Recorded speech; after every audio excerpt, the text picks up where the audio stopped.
zidna ilma. Allahumma la sahla illa ma ja'altahu sahla wa anta taj'alul hazna idza syi'ta sahla. Ikhwani fiddin rahimani wa rahimakumullah. Alhamdulillah, kita bersyukur kepada Allah Subhanahu wa taala. Di malam hari ini Allah Subhanahu wa taala memberikan kita semua kenikmatan. Semoga kenikmatan-kenikmatan yang Allah Subhanahu wa taala berikan kepada kita selalu kita bisa menggunakannya di jalan Allah Subhanahu wa taala.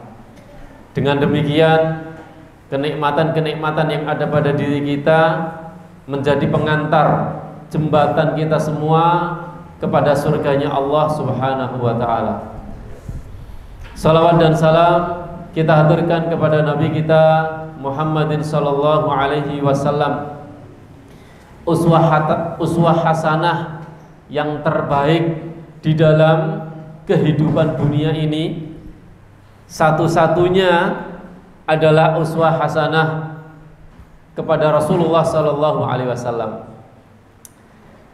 Maka disinilah kita mengalami krisis keteladanan, sehingga negeri kita ini menjadi negeri yang terombang-ambing, terutama para pemuda dan pemudinya.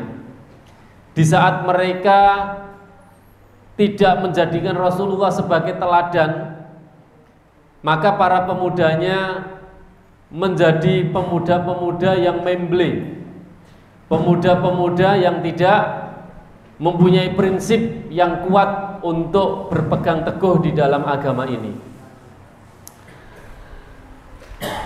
Terkadang kita mengambil uswah hasanah dari kehidupan Rasulullah itu mengambil dari sisi kelembutan saja.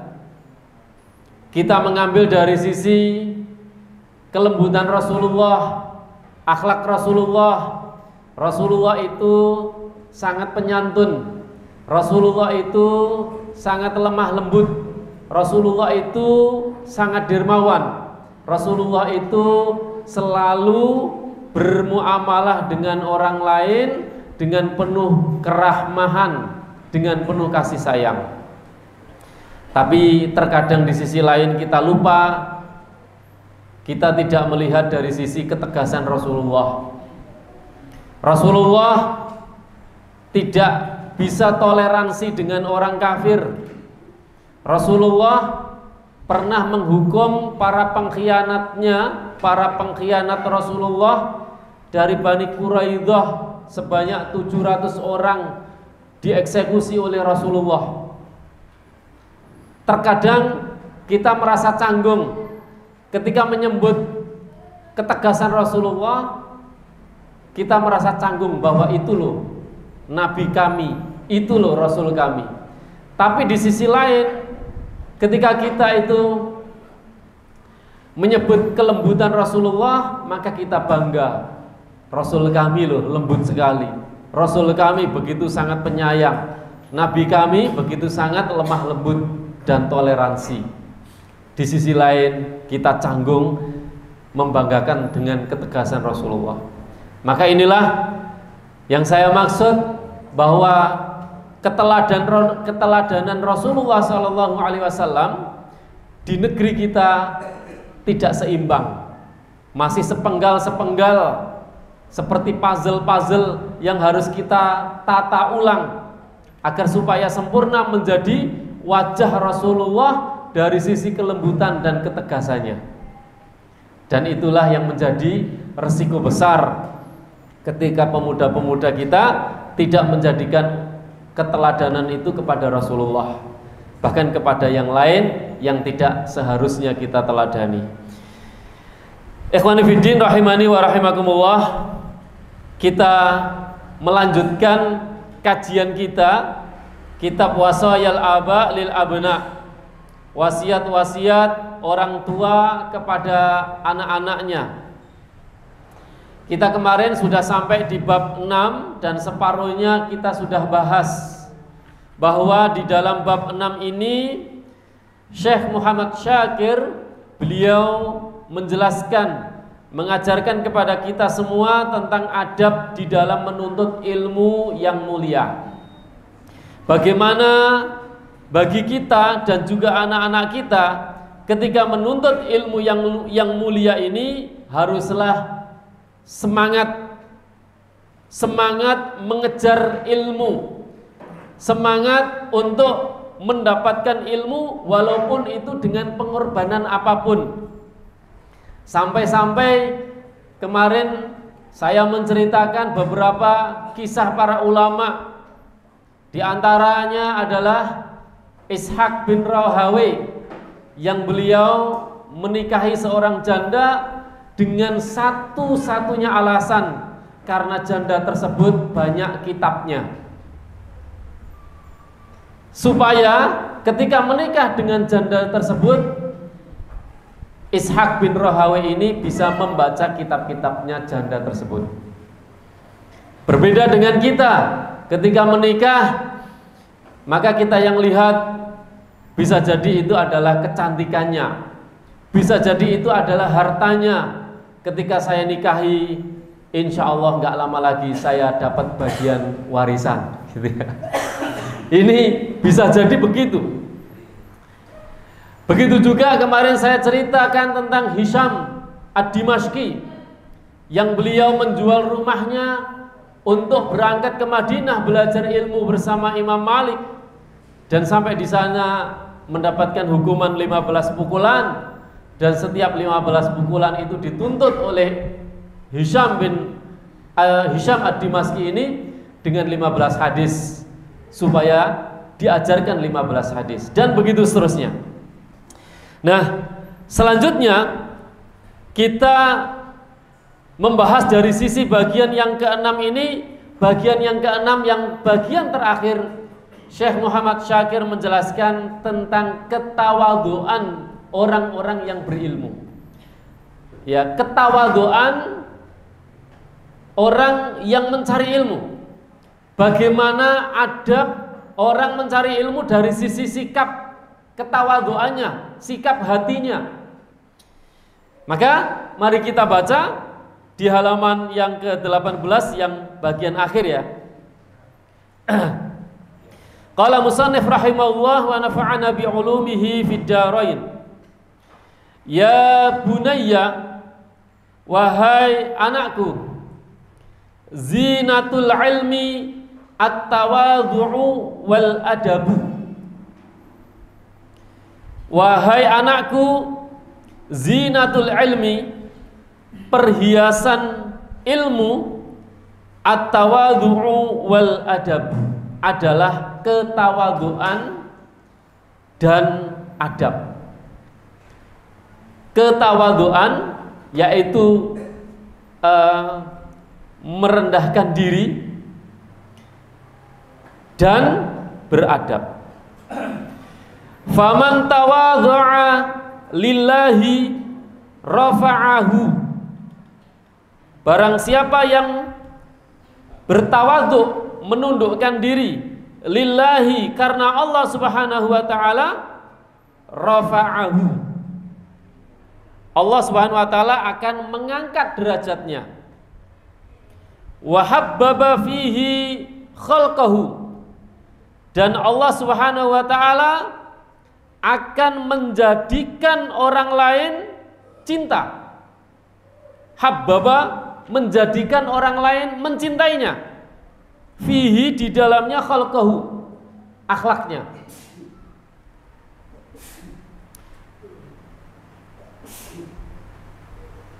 Yarhamukallah. Wa man takabbara, dan barang siapa yang bersifat sombong, wa asa al adab, dan adabnya buruk. Berarti ini kebalikan dari tawadhu, kebalikan dari adab. Wa asa al adab saqata min a'yunin nas, maka jatuhlah harga dirinya min a'yunin nas, dari pandangan manusia. Dari pandangan manusia. Wa baghadahu Allah, dan Allah menjadikan orang-orang benci kepadanya. Wa baghdhahu ilaihim, dan Allah menjadikan orang-orang itu benci kepadanya.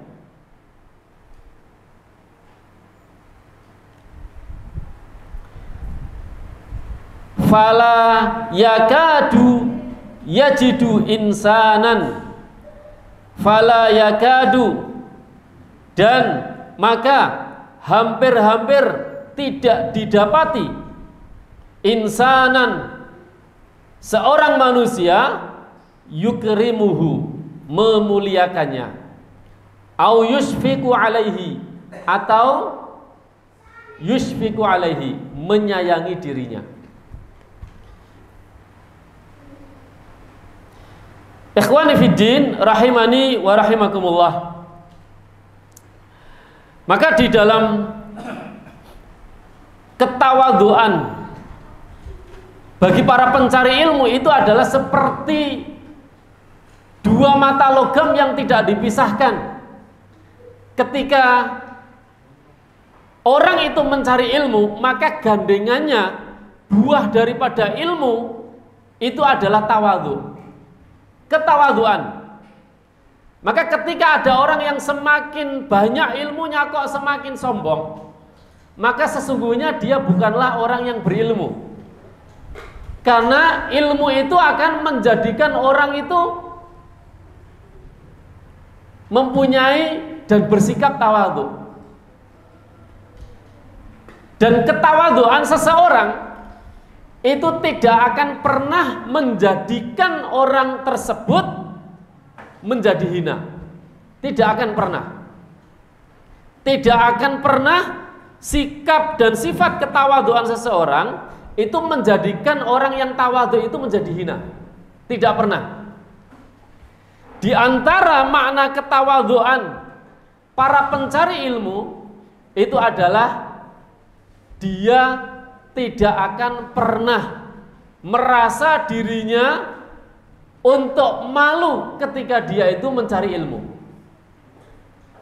Maka terkadang nih kita sering nih melihat ya sebagian orang yang dia itu mungkin sudah banyak ikut andil di dalam Islam ini dalam sisi sedekah, dalam sisi infak. Akan tetapi sebagian mereka itu tidak bisa membaca Al-Quran, atau membaca Al-Qurannya masih belepotan, karena merasa bahwa memiliki harta yang banyak, pekerjaannya juga perkantoran dan lain sebagainya, kemudian merasa bahwa dirinya ini malu ketika bergabung dengan teman-teman yang lain yang baru belajar. Masa saya bergabung dengan orang-orang yang pekerjaannya ya biasa-biasa saja. Wong saya ini kerjaannya di perhotelan, di perkantoran, bahkan memiliki perusahaan besar. Bergabungnya para agnia, para orang-orang kaya ke tempat majelisnya yang mereka bercampur antara kaya dan miskin jadi satu, tidaklah menjadikan orang kaya tersebut menjadi hina ketika bergabung dengan orang-orang yang bersama mereka di dalam majelis itu. Karena pada prinsipnya ya, seperti tadi yang disampaikan oleh Syekh Muhammad Syakir, beliau mengatakan faman tawadhu'a lillah rafa'ahu Allah. Barang siapa yang dia bersikap tawadhu karena Allah Subhanahu wa taala, maka Allah Subhanahu wa taala akan mengangkat derajatnya. Ketika seorang hamba tunduk, merasa ya rendah diri karena Allah itu bisa jadi demi Allah dia menuntut ilmu, dia hilangkan rasa egois dan kegengsiannya. Ya, rasa malunya dia hilangkan. Semuanya dilihat karena ini murni karena Allah, saya pengen belajar. Maka justru orang-orang itu akan menjadikan cinta kepadanya dan akan menjadikan dia tinggi derajatnya. Tidak justru sebaliknya. Tidak justru Allah itu merendahkan, tapi justru mengangkat. Dan ini persis seperti yang disabdakan oleh Nabi SAW, innallaha yarfa'u bihadzal kitab aqwaman wa yadha'u bihi akharin. Sesungguhnya Allah Subhanahu wa taala akan mengangkat derajat sebuah kaum dengan Al-Qur'an dan akan merendahkan sebagian kaum dengan Al-Qur'an. Orang yang betul-betul karena Allah membuang rasa malunya, pengen belajar mendalami kandungan-kandungan Al-Quran, datang ke sini atau datang ke majelis-majelis tempat yang lain, yang di sana itu banyak mungkin orang-orang yang tidak selevel sama dia, tapi karena Allahnya tadi, maka justru orang-orang yang di situ hormat dan menjadi cinta kepada orang tersebut, diangkat derajatnya, diangkat. Tapi ketika orang itu tidak mau untuk belajar Al-Quran karena kegengsiannya, karena nanti saya takut rendah, ya karena saya nanti jabatannya terlihat akan turun dan lain sebagainya, maka justru Allah akan rendahkan dia. Maka Rasulullah SAW di dalam hadis yang lain, beliau bersabda, ma tawadha'a ahadun lillahi illa rafa'ah. Tidaklah seseorang itu bersikap tawadhu karena Allah Subhanahu wa taala, kecuali Allah Subhanahu wa taala akan angkat derajatnya. Akan diangkat derajatnya. Maka ada sebuah cerita ya, yang cerita ini memberikan teladan bagi kita untuk tidak bersikap sombong ketika menimba ilmu. Ketika menimba ilmu, yaitu tentang menantunya Sa'id bin Musayyaf. Sa'id bin Musayyaf ini adalah ulama besar. Dia punya menantu, punya anak perempuan, kemudian dinikahi oleh salah seorang laki-laki. Ini anaknya Sa'id bin Musayyaf dan ini adalah seorang laki-laki. Ini menantunya menikah dengan istrinya. Istrinya ini anaknya dari Sa'id bin Musayyaf. Sekaligus dua orang ini adalah murid dari Sa'id bin Musayyaf. Laki-laki ini juga muridnya Sa'id bin Musayyaf. Perempuan ini yang menjadi anak Sa'id bin Musayyaf juga anak plus sekaligus muridnya. Menikah, menjadi suami istri, dan ternyata di dalam rumah tangganya dia menjumpai, laki-lakinya ini menjumpai, ternyata ilmu yang laki-laki ini ya lebih sedikit dibandingkan istrinya. Wong pancene wis padha-padha murite, yo iki plus anake menisan. Jadi betul-betul menimba ilmu dengan Sa'id bin Musayyaf maksimal ini. Dan ternyata ketika menikah dengan ini, ilmu yang putri ini jauh lebih unggul dibandingkan yang suaminya. Maka kemudian ya suatu saat dia merasa minder. Wah, bagaimana ini? Saya menjadi seorang pemimpin rumah tangga, tapi ilmu saya jauh di bawah dirimu. Saya pengen belajar lagi sama ya ayahmu, mertua. Maksudnya pengen belajar lagi sama Sa'id bin Musayyaf. Maka kata istrinya, ya, wahai suamiku, tidaklah usah engkau malu, belajarlah kepadaku saja. Seluruh ilmunya bapakku Sa'id bin Musayyaf aku akan turunkan kepadamu. Akhirnya suaminya ini diajarin sama istrinya sendiri. Diajarin sampai kedua-duanya ini menjadi selevel, dan seorang suami ini bisa menjadi pemimpin dalam sisi kepemimpinan rumah tangga dan kepemimpinan ilmunya. Dan suami ini tidak merasa minder ketika dia itu mencari ilmu kepada istrinya. Ini pun menjadi pelajaran untuk kita. Ketika panjenengan di dalam rumah tangga panjenengan itu kok istri jenengan yang lebih pinter, maka tidak usah malu dan terhalangi karena sekat kepemimpinan. Wah, saya pemimpin rumah tangga kok, mosok belajar mbek bojo, cah yo gengsi toh. Nah, ini dihilangkan. Ya. Ini dihilangkan karena ini akan menghalangi ya sampainya ilmu kepada kita, dan itu tidak menjadikan tidak memiliki sikap tawadhu. Maka mencari ilmu itu haruslah mempunyai sifat yang tawadhu, rendah hati, rendah diri, ya. Maka di dalam kitab Ta'limut Ta'alim ada sebuah ungkapan, al ilmu harbun lil ali. Ilmu itu adalah musuh bagi orang yang sombong. Musuhnya bagi orang yang sombong, ya. Maka orang yang sombong itu, ya, itu dia tidak akan pernah sembuh dari kesombongannya kecuali dia berilmu. Kecuali dia berilmu, dikasih ilmu baru nanti akan tunduk dengan ilmunya. Tapi selama dia itu tidak berilmu, maka dia pasti akan mempertahankan kesombongannya.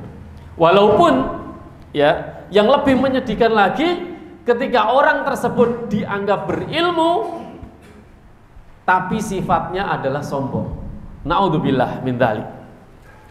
Maka di antara salah seorang ulama yang bernama Abdul Mu'ad Al-Abbas, beliau mengatakan, al-mutawadhi'u fi tullabil ilmi aktsaru ilmi.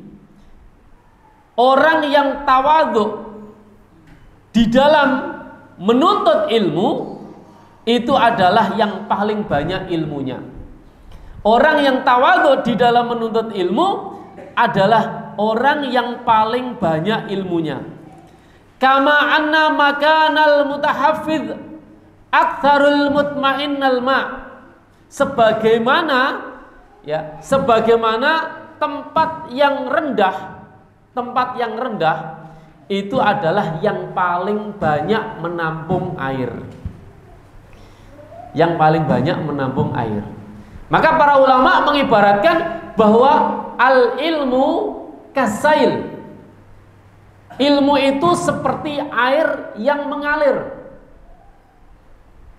Ketika air itu pasti dia akan mencari tempat yang rendah. Dan dia tidak akan pernah bisa bersatu dengan tempat yang tinggi.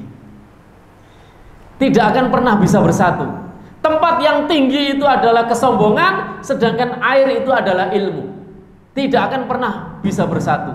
Maka ilmu selalu mencari tempat yang rendah. Semakin orang itu berilmu, maka dia akan semakin bersifat tawadhu. Semakin orang yang sombong, semakin orang sombong itu semakin tidak ada ilmu, dia semakin sombong, merasa tinggi diri. Wala'iyadzubillah. Maka Imam Ahmad beliau mengatakan, talabul ilmi la ya'diluhu syai'. Mencari ilmu itu tidak ada bandingannya. Liman sahha niyatuhu, bagi setiap orang yang benar niatnya. Jadi kalau memang betul-betul niatnya itu benar untuk Allah, maka pasti itu memiliki keutamaan yang tiada bandingannya. Kemudian para sahabat-sahabatnya Imam Ahmad ini bertanya, qala wa ma sihhatun niyah, wahai Imam Ahmad, bagaimana cara melihat kebenaran niat seseorang dalam menuntut ilmu? Qala, Imam Ahmad menjawab, ayyatawadhu'a lahu, hendaknya dia bersifat tawadhu, wa ayyanwiya ra'yal jahli, dan hendaknya dia punya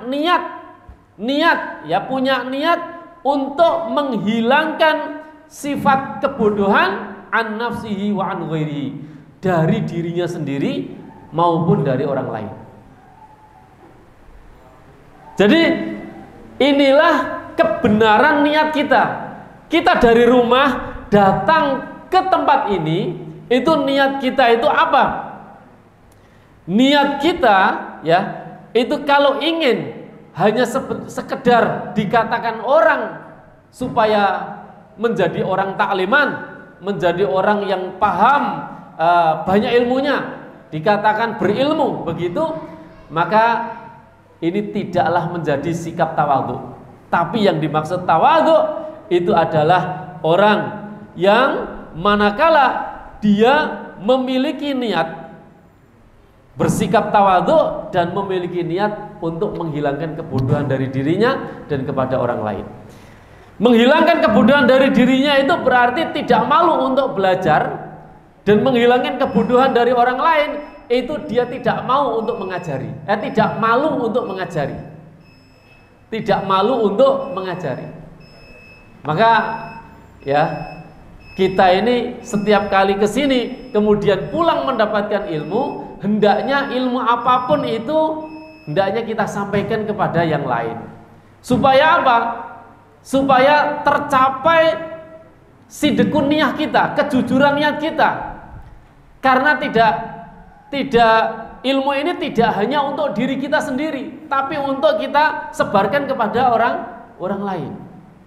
Sehingga hilanglah kebodohan ya dari orang lain juga, bukan hanya dari diri kita saja.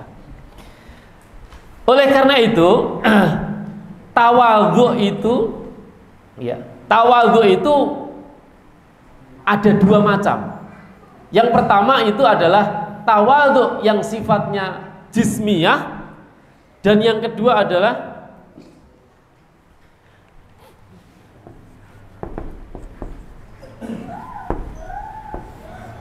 tawadhu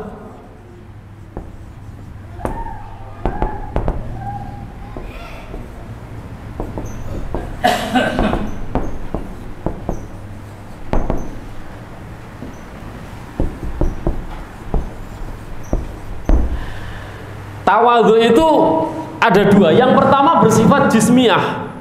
Jismiyah ini adalah secara fisik. Secara fisik, mungkin pakaiannya sederhana, mungkin dari sisi penampilan sederhana, rumahnya sederhana, kemudian HP-nya sederhana gitu ya, tasnya sederhana. Pokoknya yang kita lihat itu terlihat sederhana. Dan tawadhu secara jismiyah itu adalah yang bisa dilakukan imma dia mukmin ya, atau imma dia kafir. Ya. Orang mukmin bisa berpenampilan sederhana, orang kafir bisa berpenampilan sederhana.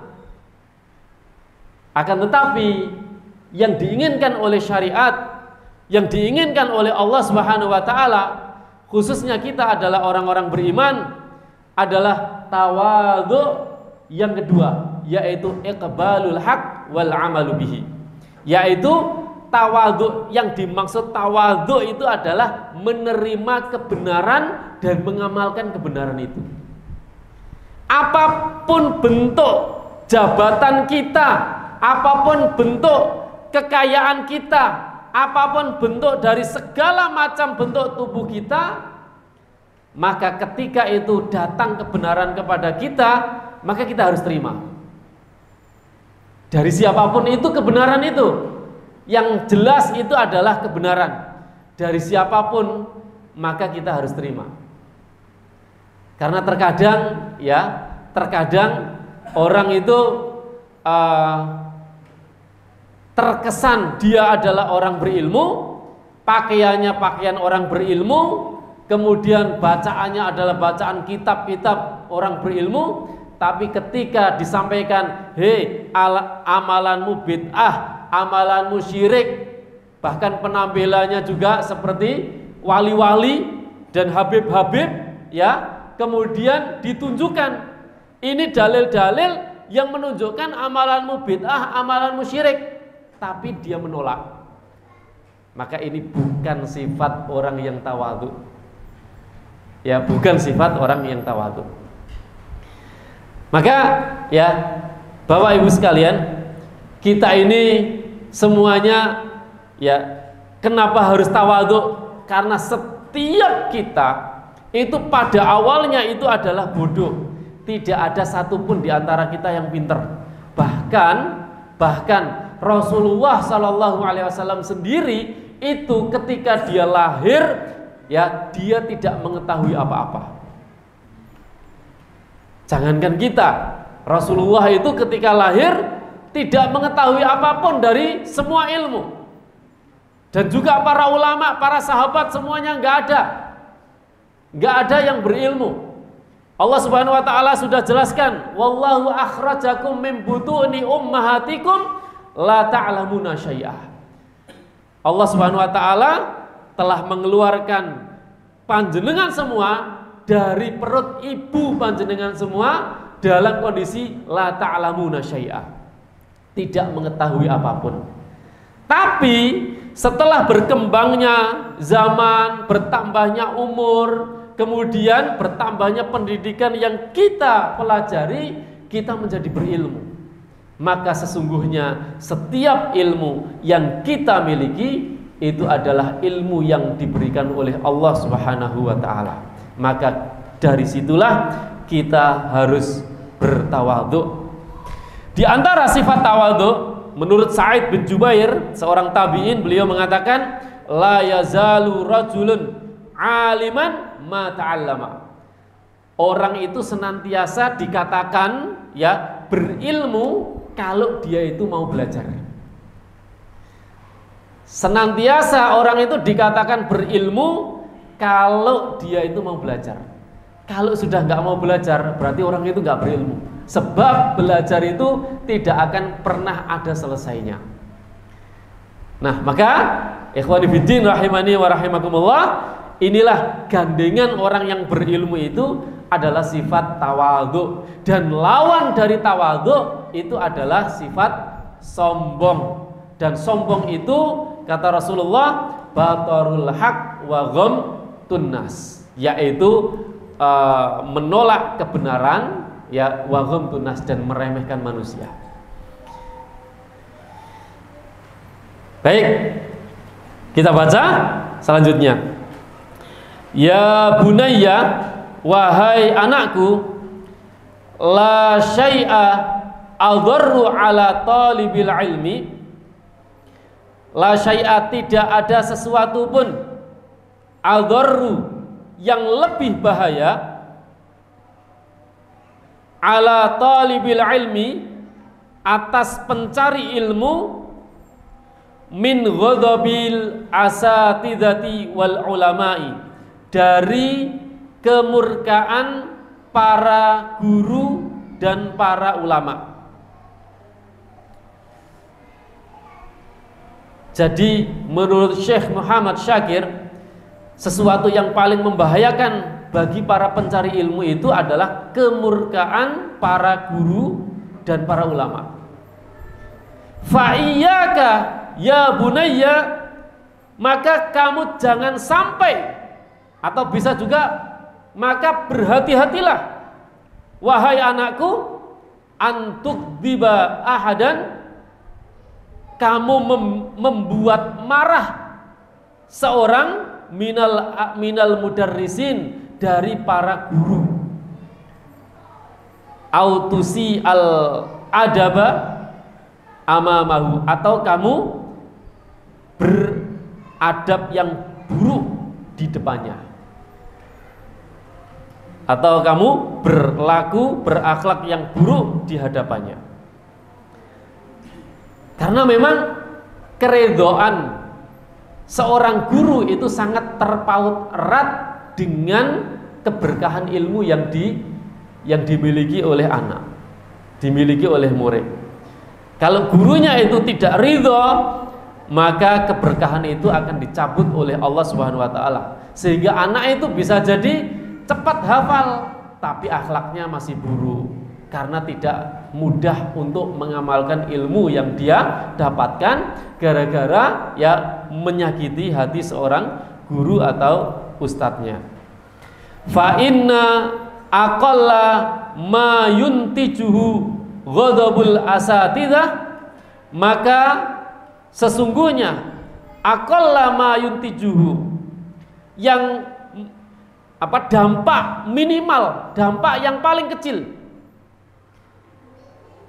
dampak yang diakibatkan paling kecil, ghadabul ustadi, dari kemurkaan ustad, dari kemurkaan guru, al-hirmanu wal qati'atu, al-hirmanu wal qati'atu, yaitu hirman, diharamkannya ilmu, wal qati'atu, dan terputusnya ilmu atau amal. Jadi sudah, ilmu itu sudah nggak bisa masuk lagi. Kalaupun masuk, tidak bisa menjadikan anak itu baik karena keberkahannya tadi. Faqbal, maka terimalah, ya bunayya, wahai anakku, nasihati, nasihatku laka bagimu. Faqbal ya bunayya nasihati laka, maka terimalah wahai anakku, nasihati laka, nasihatku untukmu. Wal tamis ridwana masyayikhika, dan carilah keridhaan masyayikhika, syekh-syekhmu. Masyayikh jamak syekh, syekh atau guru, atau ulamanya. Carilah keridhaan syekh-syekhmu atau guru-gurumu. Was'alhumud du'a, dan mintalah kepada mereka doa, laka untukmu, bil fathi, supaya atau agar sukses, bil fathi, agar sukses. Nah inilah yang penting, anak itu harus dididik supaya sering-sering disuruh untuk memintakan kepada gurunya doa. Ustadz, doakan aku biar aku sukses belajar. Ustadz, doakan aku biar aku hafal Al-Quran. Ustadz, doakan aku agar aku bisa menjadi anak yang soleh, dan seterusnya. Itu. Dan selama, alhamdulillah, selama kita mendidik anak-anak kita, selalu saya sendiri terapkan, kemudian ustadz atau ustadzah atau ustadz selalu kami dorong, jangan hanya sekedar mengajar, tapi doakanlah murid-murid kita yang kita ajar. Walaupun kita tidak diminta oleh murid-murid kita, tapi di dalam tahajud kita, di dalam sholat-sholat kita, itu kita doakan mereka semua. Dengan harapan apa? Dengan harapan doa-doa ini sampai kepada mereka dan menjadikan mereka anak-anak yang solih dan solihah. Karena pengajaran saja nggak cukup kalau tidak ada ikatan batin secara ruhani kita untuk kita sambung kepada batin anak-anak kita. Nggak cukup. Jadi guru itu tugasnya tidak hanya mengajar, tapi dia harus mendoakan murid-muridnya. Di dalam sholat-sholatnya, di dalam tahajudnya, itu harus mendoakan. Karena doa guru ini mustajab insya Allah dengan murid-muridnya. Maka kita praktekkan itu. Begitu juga doa orang tua. Doa orang tua kepada anak dan doa guru kepada anak yang sama-sama ada kekuatan batin, kekuatan rohani, ini akan semakin cepat menjadikan anak-anak kita itu anak-anak yang solih dan solihah.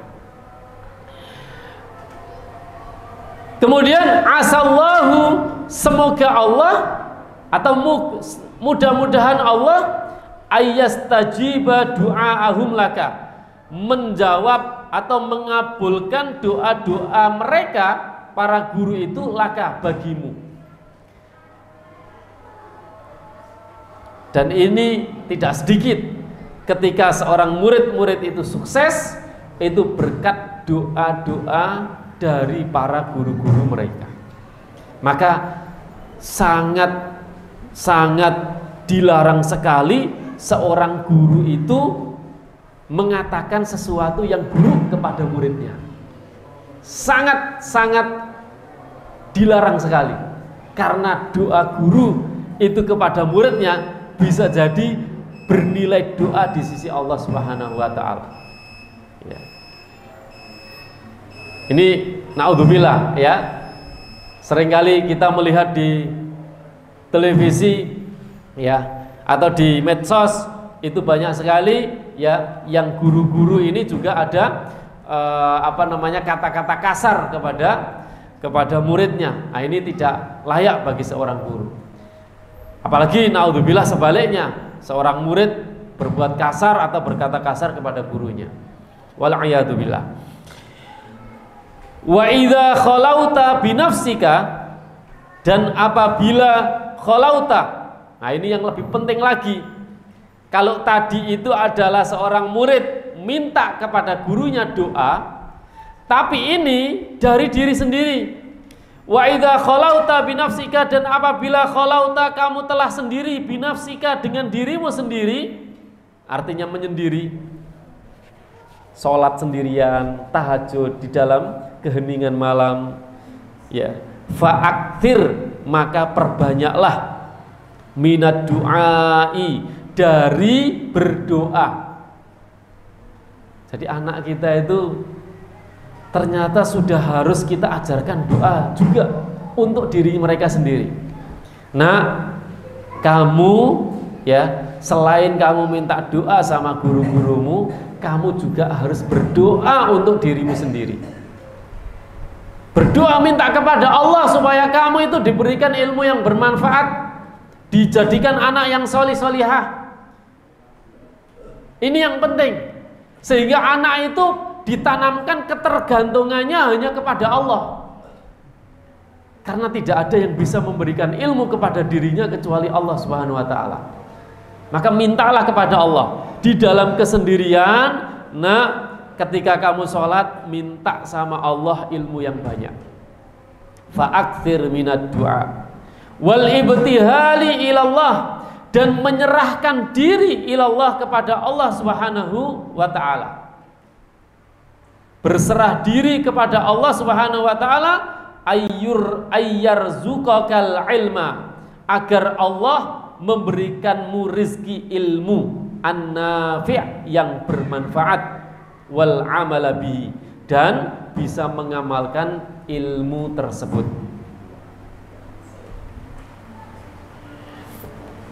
Inna rabbaka sami'ud du'a, sesungguhnya Rabbmu maha mendengar doa.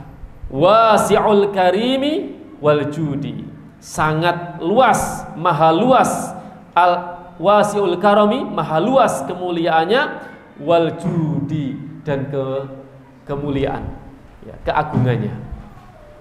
Nah, inilah ikhwani fiddin rahimani wa rahimakumullah. Di dalam poin yang terakhir ini ya, beliau menjelaskan bahwa semua yang kita lakukan di dalam thalabul ilmi itu tidak bisa luput dari keredoan para guru kepada muridnya, dan doa-doa guru kepada muridnya, serta murid-murid berdoa untuk diri mereka sendiri. Dan inilah yang kemudian dipraktekkan oleh para sahabat, bagaimana para sahabat itu mendoakan setiap yang mereka ajari. Bagaimana Rasulullah SAW mendoakan setiap yang mereka ajari. Bahkan Rasulullah itu mendoakan orang-orang yang belum tentu ketemu dengan mereka. Ketika Rasulullah SAW diusir dari Taif, dan kemudian datang malaikat ya untuk membalaskan, ya Rasulullah, kalau kamu mau aku angkat gunung Taif ini dan aku timpakan kepada penduduk Taif. Maka jawab Rasulullah, jangan. Saya masih berharap semoga di antara keturunan mereka itu ada orang-orang yang berilmu yang memperjuangkan agama Islam ini. Sampai orang yang belum pernah ketemu sama Rasulullah itu sudah didoakan sama Rasulullah agar supaya berilmu. Masya Allah. Dan inilah ya Rasulullah SAW sampai ada salah satu buku yang berjudul Ar-Rasulu Al-Mu'allim. Rasul Sang Maha Guru, karena dia adalah guru yang paling baik ya di sepanjang zaman. Wallahu a'lam bishawab. Ya, sampai di sini ya. Barangkali ada yang ingin ditanyakan, silakan.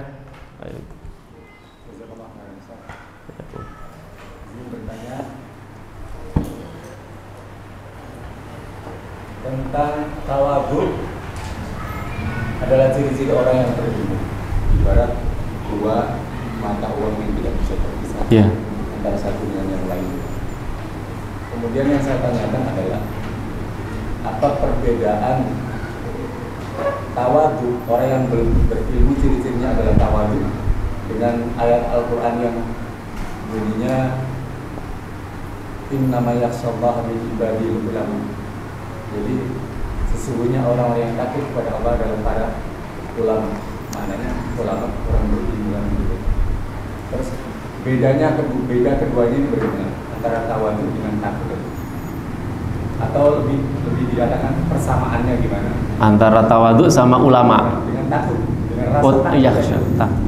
Yang dimiliki oleh keduanya orang yang berilmu tadi, antara ulama dengan orang yang tawadhu lebih kepada siapa, takut lebih kepada siapa?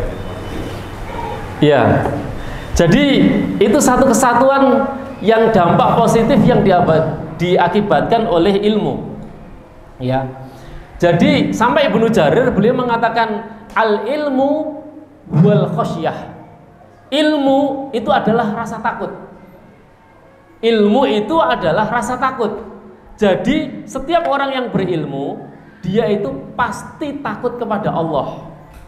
Tapi kalau orang yang nggak berilmu, dia nggak takut sama Allah. Artinya itu pun tidak kemudian menjadikan kita melihat orang yang hafal sekian hadis, orang yang hafal sekian ayat, orang yang paham dan khatam kitab ini dan kitab itu kemudian kita langsung cap bahwa dia berilmu. Bukan itu ukurannya. Tapi ukurannya adalah dia takut enggak sama Allah, dan dia tawadhu enggak sama Allah. Apa? Tawadhu enggak karena Allah, sikapnya itu. Kalau dia itu takut sama Allah, kemudian tawadhu juga, maka ilmunya bermanfaat. Artinya ilmu ya yang sesuai dengan amalannya. Tapi ketika dia ilmunya banyak tapi tidak sesuai dengan amalnya, tidak takut kepada Allah, wong pinter saiki tambah bodoni gitu ya. Wong pinter, wong korupsi iku pinter-pinter kabeh iku.